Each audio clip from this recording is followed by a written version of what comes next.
요셉은 1차에서 3차 고난의 시간 속에서 우리와 다르게 어떻게 이렇게 멘탈을 유지할 수 있었을까요? 누가 봐도 힘들고 쓰러지고 지칠 상황인데 어떻게 이렇게 요셉은 흔들리지 않고 패배감에 빠지지 않았을까요? 요셉이 만약 부모님을 의지하는 사람이었더라면 형들의 배신으로 애굽의 노예로 팔려갔을 때 당장 내가 의지했던 부모님이 나에게 아무것도 해줄 수 없는 그 상황에서 무너졌을 거예요. 그런데 안 무너졌어요. 왜 그럴까요? 요셉이 의지했던 건 부모님이 아니었기 때문에 그래요. 요셉이요, 2차 고난의 시기 보디발의 집에서 나의 가치를 잘 알아봐준 그 관리인으로 세워준 그 보디발을 의지했더라면 보디발의 아내의 모함으로 감옥에 끌려갔을 때 그 모든 것을 잃어버렸을 때 멘탈이 무너졌을 거예요. 그러나 무너지지 않았죠. 왜 그랬을까요? 자기 자신을 인정해준 보디발을 의지하지 않았어요. 오늘 본문에서 술 맡은 관원장이 요셉이 베풀었던 은혜를 까먹고 요셉을 완전 새까맣게 잊어버리죠. 그때에도 요셉은 흔들리지 않습니다. 그 이유는 요셉이 의지하고 있는 것이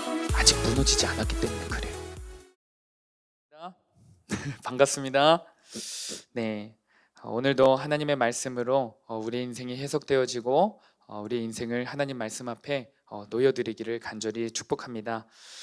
여러분, 최근에 축구, 야구와 같은 스포츠를 좋아하는 청소년들도 있고 청년들도 있죠. 청소년들과 청년들에게 스포츠를 좋아하는 청소년들과 청년들에게 굉장히 인기 있는 직업이 있습니다. 최근에 각광받는 직업인데요. 무엇이냐면 들어보셨은 분들이 있을 겁니다. 스포츠 멘탈 코치입니다. 프로 축구팀 혹은 중고등학교에도 축구부, 야구부 이런 학교가 있죠. 있는 학교들이. 그런 학교에서도 멘탈 코치들이, 멘탈 선생님들이 많이 채용된다고 해요.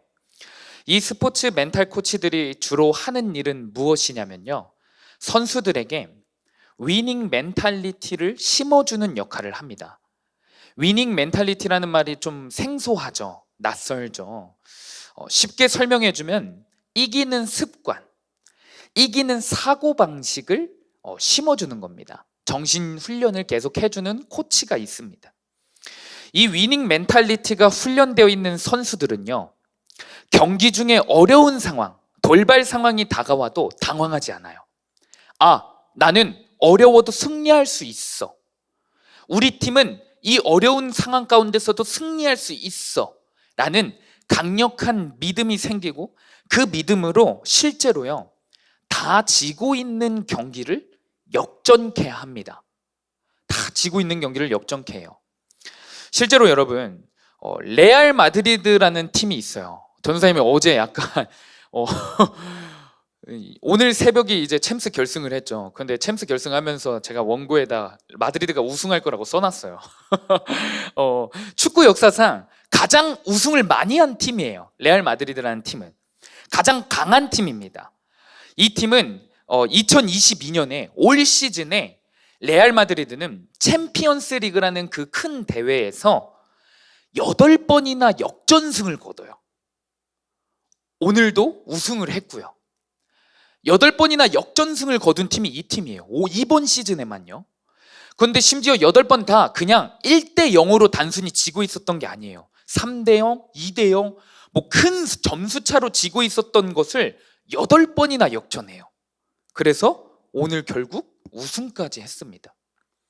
지고 있어도 위기의 순간에도 우리는 이길 수 있어 라는 그 강한 믿음, 위닝 멘탈리티가 있어서 이기는 사고방식, 이기는 습관이 내재되어 있는 겁니다.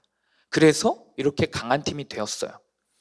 그러나 반대로 여러분, 레알 마드리드만 있는 게 아니죠. 축구팀들 중에 만년 꼴찌하는 팀들이 있어요. 이 팀들에게는 이기는 습관이 아니라 패배하는 습관이 있어요. 패배하는 사고방식을 가졌습니다. 멘탈적으로 우리는 또 패배할걸? 저 상대에게 우리는 안 돼 라는 사고방식으로 게임에 임하는 거예요.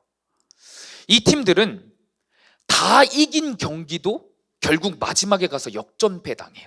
뭔가 반대되죠. 굉장히 많습니다. 여러분, 이처럼 스포츠는요, 멘탈적인 것이, 정신적인 것이 굉장히 중요합니다. 그런데 사실 스포츠뿐만 아니라 우리의 삶 가운데서도 이 멘탈적인 거 굉장히 중요합니다. 특히 이 위닝 멘탈리티는 굉장히 중요해요. 이기는 습관, 이기는 사고방식은 우리의 삶에서도 굉장히 중요해요. 살아가면서 우리는 때로 이런 생각을 해요. 아, 나는 또 죄에 넘어질걸? 아, 안 좋은 일이 생기면 어떡하지? 아, 이번 시험 성적 떨어지면 어떡하지? 아, 나 이번 시험에 아예 탈락하면 어떡하지? 이런 패배의식에 빠져있는, 패배적인 사고방식에 빠져있는 삶이 우리에게도 있습니다. 이기는 습관이 아니에요. 패배하는 습관에 젖어서 사는 사람들이 꽤 있습니다. 전도사님도 때로는 패배의식에 빠질 때가 있어요. 특히 반복적으로 죄를 짓는 나의 모습. 결단하고 또 넘어져. 결단하고 또 넘어져. 아, 난 하나님의 자녀가 맞나? 이런 생각이 듭니다. 결단하면 뭐해? 또 넘어질 텐데. 이런 생각도 들어요. 그런 전도사님에게, 그리고 여러분들에게 비슷한 모습이 있죠. 여러분들에게도. 그런 우리에게 하나님께서는 오늘 위닝 멘탈리티를 우리에게 심어줄 코치를 본문 말씀에 기록해 두셨습니다. 누굴까요? 요셉입니다. 요셉은 우리에게 이 위닝 멘탈리티를 분명히 전수해 줄 수 있을 겁니다. 한번 살펴보겠습니다.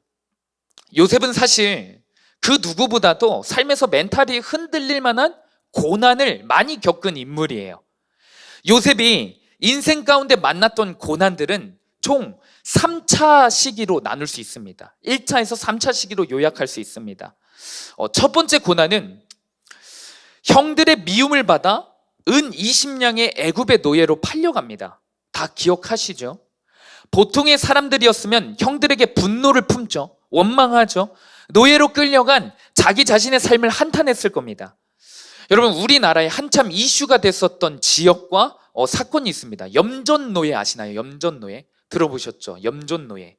저 남쪽 바다 끝에 있는 섬으로 노예처럼 억울하게 끌려간 사람들이 대한민국에도 있습니다. 현대에도 있어요. 생각해 보십시오. 서희가 제이한테 조금 잘난 척했어요. 근데 제이가 엄마 아빠 모르게 서희를 저 염전노예로 팔아버렸습니다. 저 남쪽 바다로요. 서희는 그때 멘탈을 지킬 수 있을 것 같습니까? 못 지킬 것 같죠. 근데 요셉은 애굽의 노예로 끌려가요. 염전 노예보다 더한 곳으로 끌려가요. 그런데도 거기에서 위닝 멘탈리티를 유지해요. 승리하는 삶을 삽니다. 도대체 노예 주제에 어떤 담대함이 있었는지 하루하루 최선을 다해요. 주변 모든 사람들에게 인정받기 시작했어요. 노예로 끌려가서도요. 좌절하지 않고요. 그 결과 어떤 일이 벌어지죠? 요셉이 보디발이라는 친위제장의 집에 끌려갔었죠. 그런데 요셉은 그곳에서 인정받아서 노예에서 집 전체를 관리하는 관리장으로 승급합니다. 승진합니다. 그 안에서 성공한 거예요. 그런데 그런 요셉에게 여러분 1차 고난이 끝이었을까요? 아니죠. 2차 고난이 또 찾아와요. 보디발의 아내가 요셉을 유혹하기 시작했습니다. 요셉은 그 유혹을 어떻게 하죠? 거절합니다. 철저하게 피합니다. 그런데 보디발의 아내가 요셉을 모함해요. 억울하게 결국 감옥에 갇히게 됩니다. 자, 1차 고난은 그래, 인생에 고난 한 번쯤 안 겪어보는 사람이 어디 있겠어? 뭐 마인드 컨트롤 하면서 이겨봤다 쳐봅시다. 그러나 한 번 겪어도 힘들 그 고난이 얼마 지나지 않아서 또 찾아온 거예요. 이번에는 노예도 아닙니다. 억울하게 감옥에 끌려간 죄수가 됩니다. 1차 고난은 어떻게 보면요, 여러분, 요셉이 형들에게 꿈을 말한 적이 있죠. 얄밉게 잘난 척한 부분이 있어요. 뭔가 요셉이 실수한 부분도 조금 있어 보입니다. 그런데 이 2차 고난을 자세히 살펴보면요, 정말 요셉은 잘못한 게 단 하나도 없어요. 단 하나도 없어요. 아무리 대단한 위닝 멘탈리티를 가졌다 한들 이런 억울한 상황이 펼쳐졌을 때는 내 인생 도대체 왜 그래? 라고 하지 않았을까요? 멘탈이 붕괴되지 않았을까요? 최근에 청소년들 4명 중 1명은 우울 증세가 있다고 합니다. 2021년 통계입니다. 남학생보다 여학생들이 더 많은 우울증 증세가 있대요. 그 이유가 공부가 첫 번째 가장 큰 이유고 그 다음이 외모래요. 그리고 미래의 직업에 대한 스트레스 때문에 우울증이 온다고 합니다. 계속 반복되는 시험들 있죠. 그 시험들 때문에 뭐 스트레스 받아요. 여러분들한테 시험이 고난이죠. 시험 보는 게. 그 스트레스 때문에 안 그래도 힘든데 성적은 또 안 오릅니다. 공부하기는 싫습니다. 그렇다고 또 가만히 있기에는 나만 뒤처질 것 같아요. 우리 청년들도 마찬가지일 겁니다. 패배자가 될 것 같습니다. 이러다가 멘탈이 점점 부서지기 시작하는 겁니다. 아니나 다를까? 안 그래도 힘든데 친구 관계도 힘들어요. 어떤 친구들은 자기 자신은 잘못한 게 하나도 없는데 이상한 소문이 돌기도 한대요. 나를 모함하고 억울한 상황이 여자친구들 사이에서, 남자친구들 사이에서 펼쳐지기도 한다고 합니다. 여러분, 요셉의 상황이 우울증 걸리기 딱 좋은 상황이에요. 억울한 상황, 겨우 극복했더니 또 사람한테 당해요. 시험을 끝났더니 사람이 또 나를 시험케 만들어요. 그러나 요셉은 감옥에 억울하게 끌려간 그 2차 고난 앞에서도 멘탈을 지켜요. 승리합니다. 분노하지 않습니다. 우울증에 걸리지 않아요. 그곳에서도 승리하는 삶을 삽니다. 감옥에서도 자기가 할 수 있는 최선을 다해요. 밝게 살아요. 그러다 보니 감옥의 죄수들을 관리하는 간수장에게 인정을 받기 또 시작했어요. 인정을 받기 시작했습니다. 그리고 이뿐만이 아닙니다.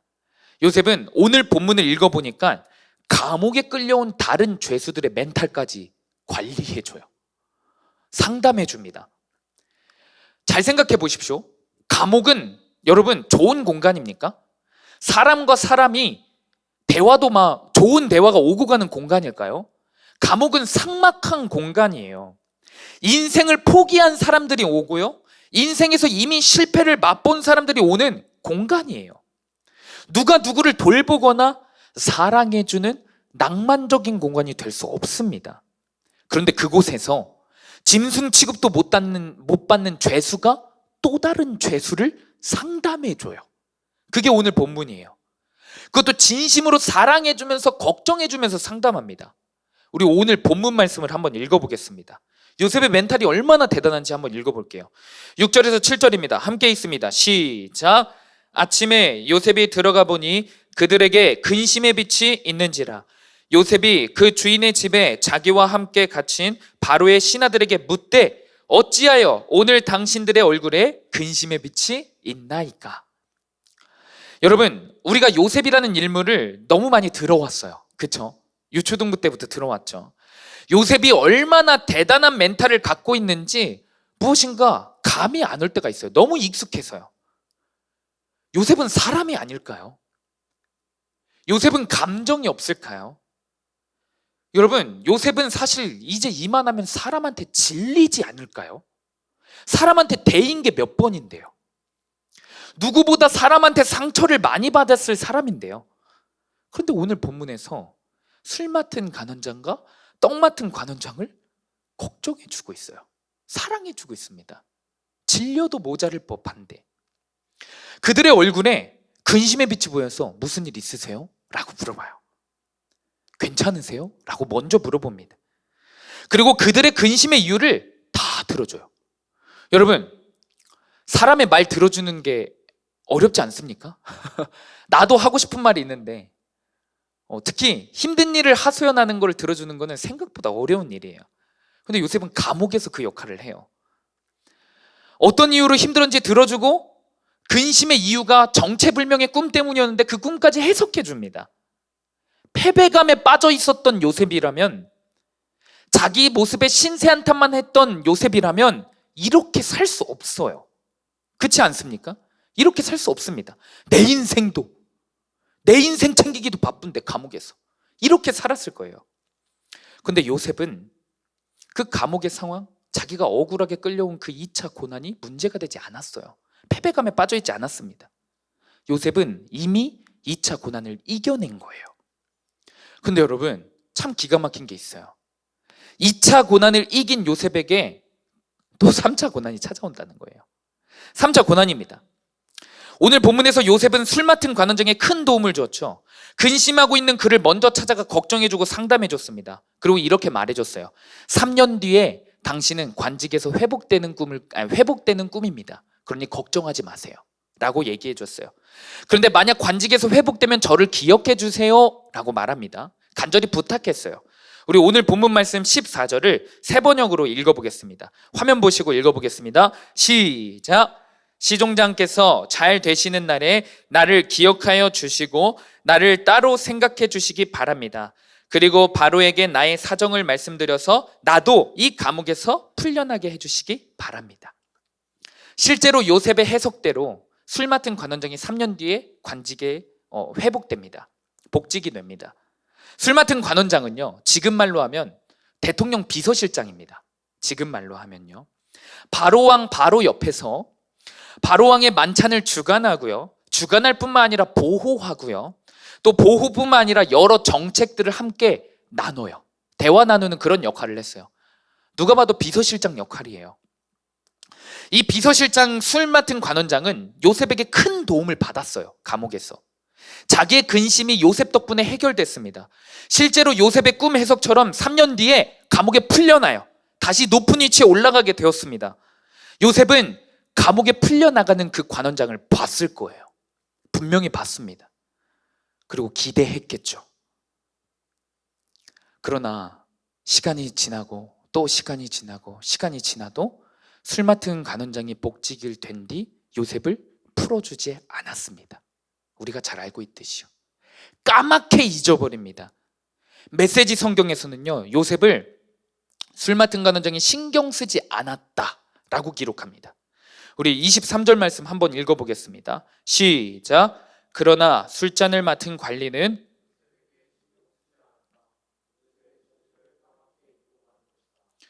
여러분, 감옥에서는 아무도 도와주지 않아도 돼요. 관심 가지지 않아도 돼요. 아무도 관심 갖지 않았던 술 맡은 관원장을 유일하게 요셉이 관심 갖고 도와줬습니다. 근심을 해결해 줬어요. 그런데 술 맡은 관원장은 정작 자기가 요셉을 풀어줄 수 있는 권력과 능력도 있었음에도 불구하고 요셉을 신경 쓰지 않아요. 새까맣게 잊어버립니다. 전도사님이 군대의 이야기를 잠깐 해주고 싶어요. 어떤 일이 있었어요. 저도 뭐냐면요, 저는 군대 때 멘탈이 흔들릴 만한 정말 큰 사건이 하나가 있었어요. 군대도 참 감옥 같은 공간입니다. 수직적이고요, 철저한 계급 사회거든요. 그런데 군대에서 전도사님이 조교였습니다.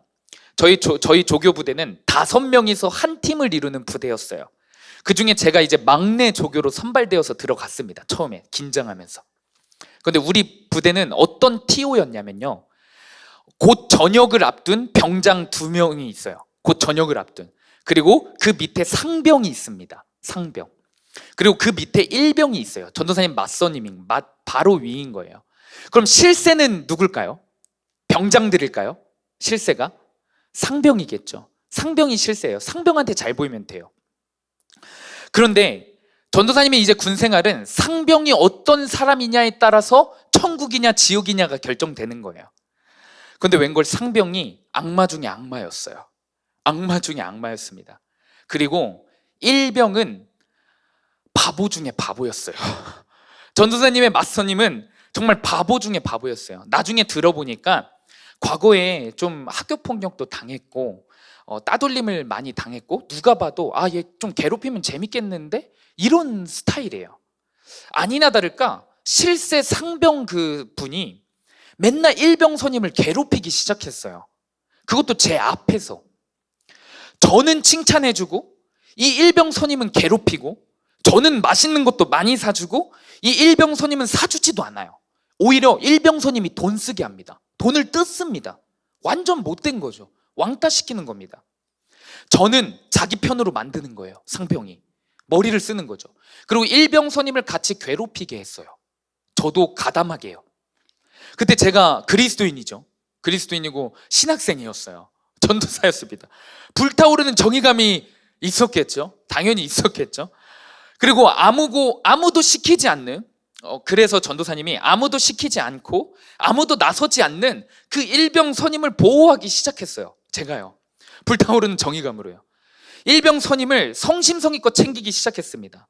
그 모습을 본 상병 선임이 이제 저까지 괴롭히기 시작하는 거예요. 저까지. 근데 저는 그때도 등치는 좀 있었고 빡빡이로 밀면 굉장히 무섭게 생겼거든요. 그래서 저를 괴롭히진 않았어요. 직접 괴롭히는 게 아니라 제 앞에서 더 심하게 일병선임을 괴롭히기 시작했습니다. 참 못됐었어요. 심지어 나중에는 가거름 있죠, 여러분. 큰 가거름을 입에 최대 몇 개 들어가는지 테스트했어요. 입에 최대 몇 개 들어가는지 막 8개 넣고 막 그랬어요. 완전 악행이에요. 결국 저는 그날 밤 일병 선임에게 찾아갔어요. 괜찮으시냐고. 진짜 만약 맞선임이라고 부르거든요. 맞선임이 저 사람 신고하길 원한다면 내가 옆에서 끝까지 도와주겠다, 함께 싸워주겠다고 했습니다. 근데 맞선임이 또 참는다면 제가 나설 수는 없잖아요. 그래서 맞선임이 참는다면 나도 옆에서 같이 참겠다, 그러면서 맞선임을 위로했어요. 근데 그때 맞선임이 갑자기 눈물을 퐁퐁 흘리는 거예요. 눈물을 펑펑 흘리면서 자기가 이때 얘기를 시작했어요. 학교에서 어떤 일들이 있었었고 과거의 이야기들도 하고, 이번에는 진짜 못 참겠다, 내가 나 좀 도와줘라 라고 했어요. 그래서 이후에 저는 맞선임을 제대로 보호하기 위해 신고를 했습니다. 징계위원회가 열리고요, 모든 폭력과 폭언이 사실이었어요. 그러니까 당연히 그 죄가 성립되었습니다. 결국 그 상병은 한 달 뒤에 다른 부대로 전속을 가게 되는 그 징계가 내려졌어요. 그런데 여러분, 웬걸 그 상병이 다른 부대로 전속 가기 바로 한 주 전에 일병을 꼬드겼어요. 일병 그 맞선임을 꼬드기기 시작했습니다. 그리고 일병 선임이, 그 상병 선임이 무서웠는지 뭐 어떤 대화를 통해서 그런지는 몰라도 저를 배신하고 갑자기 자기는 용서를 했대요. 그리고 그 상병이 우리 부대에 남았으면 좋겠다고 선처를 베풀어 달라고 저랑 상의하지 않고 징계위원회에 선처서를 냈어요. 그리고 일병과 상병 그 선임들이 저를 다른 병사들에게 안 좋은 소문을 퍼뜨리기 시작했고, 제가 꾸며낸 것이라고 말도 안 되는 소리를 하기 시작했어요. 그 간부들한테도요. 저는 그때 정말 너무 배신감이 들었어요. 그리고 멘탈이 참 흔들렸습니다. 그나마 다행이었던 것은 무엇이었냐면, 징계위원회 분들이 그 일병 맞선임이 선처서를 썼어도 죄질이 너무 나빴고 이미 인정이 되었기 때문에 다른 부대 가는 것은 정해졌다고 그 결과는 바꾸진 않았어요. 그러나 저는 이제 저를 배신했던 일병과 군생활을 계속해야 합니다. 배신했던 일병 선임과, 그리고 저를 곱게 보지 않았던 이상한 소문 때문에 다른 선임들은 저를 곱게 보지 않았었어요. 그래서 군생활이 참 힘들었고 멘탈이 많이 흔들렸습니다. 속으로 이런 생각도 많이 했습니다. 진짜 와, 고마운 줄도 모르고, 그리고 그 사람이 참 미웠습니다. 그 사람만 보면, 야, 아무도 신경 안 쓸 넌데 내가 신경 써줬는데 어떻게 은혜를 모르고 고마움도 모르고, 이런 분노가 참 많이 있었어요. 여러분, 전에 왜 이 생각이 났냐면 요셉이 공감이 되었어요. 요셉의 상황에 몰입이 되었습니다. 오늘 본문의 요셉이 아무 관심 갖지 않아도 될 그 술 맡은 관원장을 도와줬어요. 자기 힘을 들여서요, 시간을 들여서요. 그런데 술 맡은 관원장은 요셉을 새까맣게 잊어버려요. 저였으면 감정이 입이 돼서 은혜를 모르는 이 나쁜 자식 하면서 사람한테 질린다, 이제는 그 어떤 사람도 믿지 않을 거야 라고 생각했을 것 같아요. 뭐 대인기피증 왔을 수도 있어요. 제가 군생활 하면서 참 많은 사람들에게 예민했습니다. 예민했어요. 그 사건 이후로 참 많은 사람들에게 날카로웠어요. 멘탈이 완전 흔들렸던 거죠. 그러나 요셉은 전생과 달랐어요. 이번에도 흔들리지 않습니다. 이 시점에서 여러분에게 한번 질문해 보고 싶습니다. 여러분의 멘탈은 언제 무너지십니까? 저는 이렇게 얘기할 수 있어요. 내가 의지하는 것이 무너졌을 때 멘탈이 무너집니다. 내가 의지하는 것이요. 인간관계에 의미를 많이 두었던 시절에 그 인간관계가 흔들릴 때 제 삶 전체가 흔들렸습니다. 또 제가 부모님을 많이 의지하는 편인데, 전도사님의 부모님이 어려운 일이 닥쳤을 때 제 삶 전체가 흔들렸어요. 또 제가 의지하는 게 저번에도 말씀드렸는데 인정과 인기였어요. 인정과 인기가 무너졌을 때는 제 멘탈이 흔들리고 제 삶 전체가 흔들렸어요. 잠도 못 자고 하루 종일 그것 때문에 힘들어했어요. 제가 군 생활하면서 경험했던 그 사람한테 배신당한 것보다 더 힘들었던 것은 무엇이냐면, 내가 그동안 쌓아왔던 인정들, 다른 간부들, 다른 선임들에게 쌓아왔던 그 바른 이미지가 한순간에 잘못된 소문으로 무너졌기 때문에, 그 인정과 인기가 무너졌기 때문에 가장 힘들었습니다. 사실 여러분들도 의지했던 것들이 무너진 경험들이 있을 겁니다. 분명히 있어요.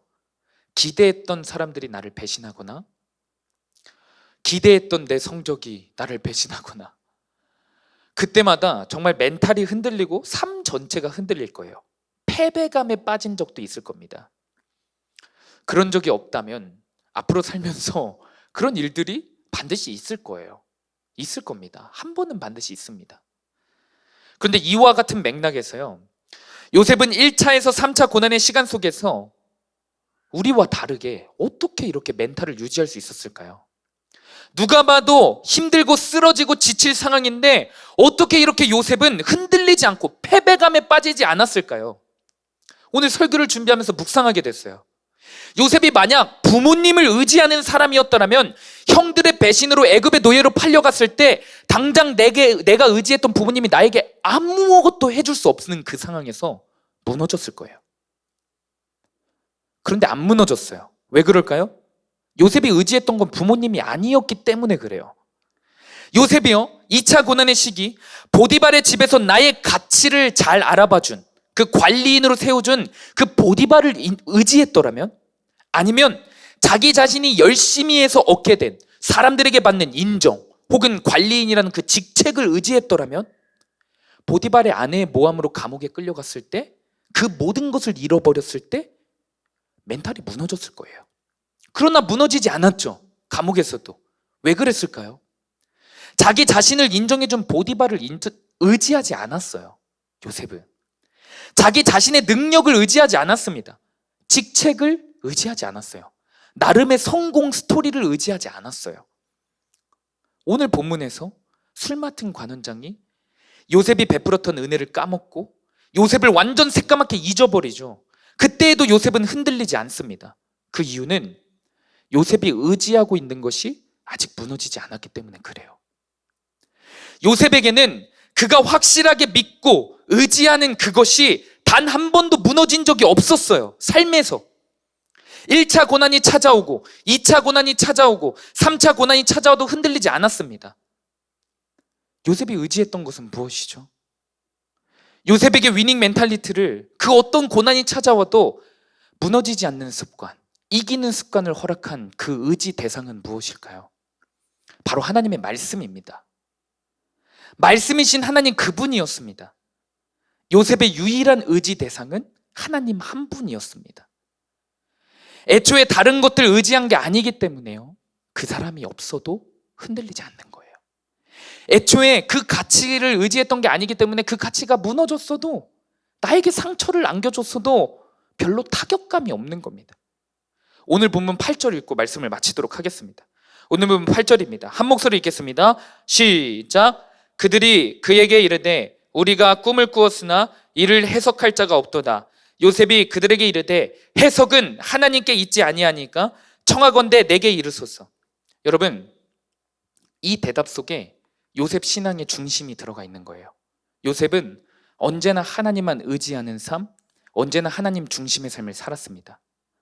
모든 문제, 자기 인생의 모든 사건을 다 하나님과 의논했어요.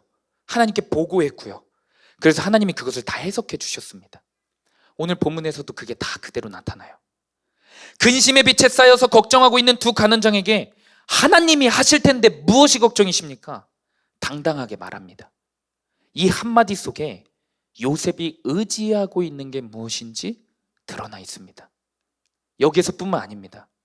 나중에 바로왕 앞에 섰을 때도 하나님이 하시는데 걱정할 게 없습니다 라고 합니다. 바로왕한테 내가 아니라 하나님께서 바로에게 편안한 대답을 하실 겁니다 라고 말해요. 요셉이 믿는 것, 요셉이 의지하는 것, 부모님도 아니었고 자기 자신이 인정받은 능력도 아니었고 오직 하나님이심을 이 대답 속에 다 들어가 있는 겁니다. 요셉이 수많은 고난 속에서 사람이 떠나가고 사회적 인정도 다 무너져도 상관없었습니다. 왜요? 하나님이 무너지지 않았으니까요. 유일한 의지 대상인 하나님이 견고히 서 계시니까요. 그게 이유입니다. 요셉이 멘탈을 유지했던 이유. 말씀을 마칩니다. 우리는 사람과 문제가 생기면 멘탈이 흔들립니다.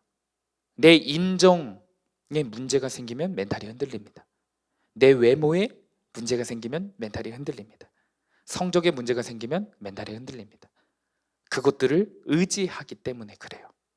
그러나 여러분, 우리가 요셉처럼 인생을 살아가면서 반드시 수많은 고난들을 만날 텐데, 피하고 싶어도 분명 만날 텐데, 그 상황 가운데서도 우리의 삶이 늘 이기는 게 습관이 되려면, 흔들리지 아니하려면 유일한 방법이 다른 것들 의지하지 않고 하나님 말씀 의지하는 것밖에 없습니다. 다른 것들 의지하면 언젠간 내 삶은 무너집니다. 그러나 하나님을 의지하면 우리는 언제나 요셉처럼 승리하는 삶을 살 수 있게 됩니다. 적용 질문입니다. 내가 의지하는 것은 무엇인가요? 내가 의지하는 것이 무너져서 흔들린 적이 있습니까? 한번 적용 질문 해보시고 말씀 마치고 소그룹 나눔할 때 나눠보시기를 간절히 소망합니다. 이 시간 함께 말씀 마치고 기도하는 시간 갖도록 하겠습니다.